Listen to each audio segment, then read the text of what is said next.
Except for people ask how I did the chain around the front suspension. So come bolt it to there, come down, come around, bolted it. These are 07 or 8 and up A-arms, if I remember right. That's the only time they made the stamp steel instead of the cast. And then come around and then bolt it back to this plate I had to bolt in to weld the motor in. But she's we're gonna take her chamber run tomorrow and see how she does. See if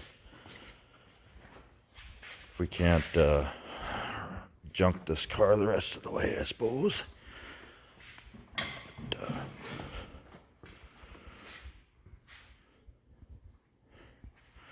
And then this is I ordered what I thought was a stamped steel one, but it sure as fuck wasn't. It was cast, so I drew a hole through it, and it didn't work out as well because that chain's still loose, but at least this one's tight.